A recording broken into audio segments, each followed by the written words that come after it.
Hi, my name is Houston Haynes. I'm here in my studio to show you the Smart AV Tango console. In this video, we'll be looking at the flexible display configurations that are available for the Tango that not only change the look and feel of the console, but also adjust the way that the console will interact with the host. In this case, we'll be using the Tango as a front end to Steinberg's Cubase. We'll be drilling in on the Inserts Plus mode, which allows visibility into VST instruments as well as quick controls.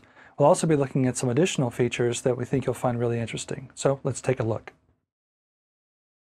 So if you looked at previous videos, you will have seen the touchscreen area that's dedicated to EQ control, such as being able to switch bands on and off. You also down here in the active channel area can actually disable the EQ or re-enable. There's another thing that you can do as well, which is going into a blown up view of the equalizer in a graphic mode and be able to actually change both the amount and the center frequency of EQ controls directly on the touchscreen.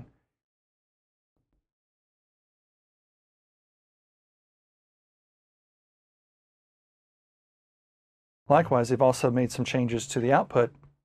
Aside from this view here and the ability to control the surround field from this portion of the touchscreen, you can also use the spyglass icon here to create a much larger view of the surround field that not only allows you to use a larger area of the touchscreen, but also provides a higher resolution level than you can get from touching the touchscreen or by using the encoders directly and specifically.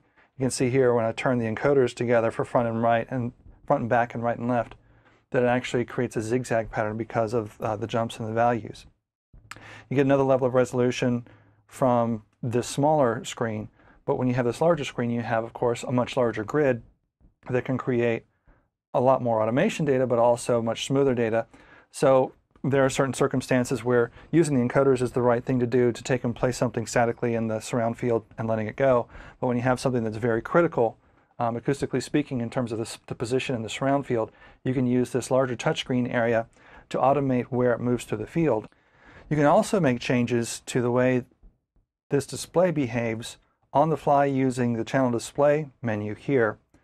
So of course, we can set to standard view, which changes the way the inserts are exposed through the upper section of the touchscreen.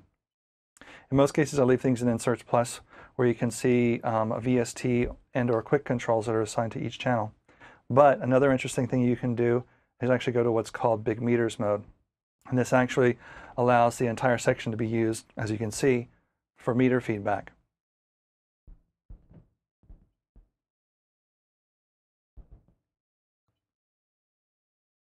You can also program the active display such that you can show, as you can see here, I have the groups and mixes assigned showing in this, but you can also change this to actually show the active channel, active edit panel.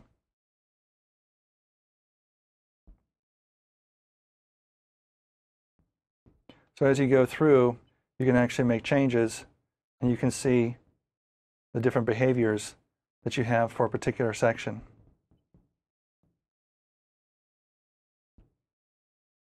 So once you've made this decision, you can also set them for all blocks.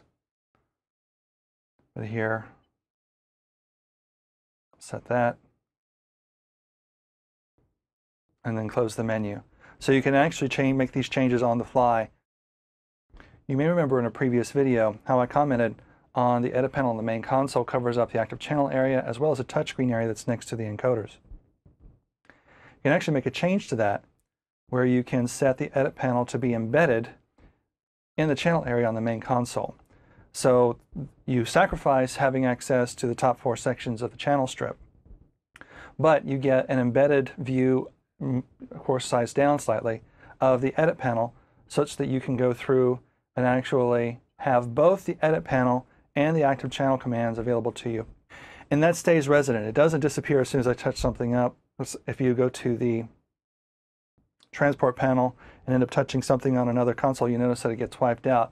Here, this always stays in front.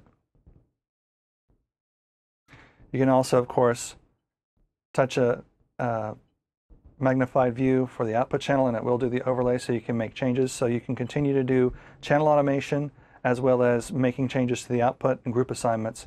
And then, of course, if you don't want to have this in front of you, you want to continue to operate directly on the channel strip, for those that are assigned below, then all you have to do is get rid of it. So it's a really handy way to work as a dedicated editor.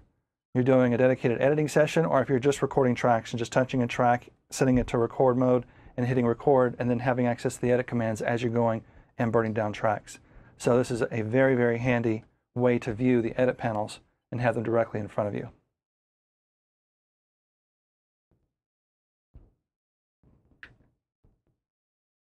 So now we'll drill in a little bit into Inserts Plus mode, which is a new mode for the Tango that allows you to not only see the first 6 insert positions for a particular track, but it also shows you the assigned VSTI channel, whether you're using an instrument channel or a MIDI channel. It will show you the assigned VSTI for a particular slot. Here I'm going to open up Mystic, which is assigned on this instrument channel. And I also have RoomWorks set up.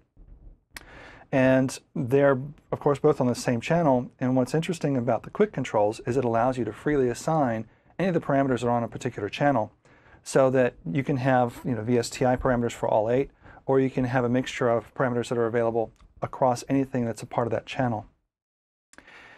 Here I'm going to go into the insert section of the parameters for the quick controls, and you can see I'm drilling into the reverb character of the first insert called RoomWorks, and I'm going to select Diffusion.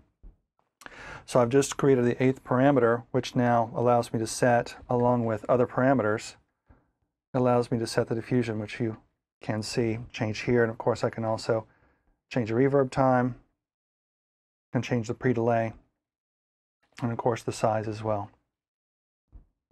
Can also make changes to, let's say I have everything assigned to envelope 2, which is the primary envelope for this particular patch, so that I can control this in real time. Now, aside from the ability to control these parameters from these encoders to be able to set the settings the way you like and then start recording, of course you're also recording these, you can record these as VST automation.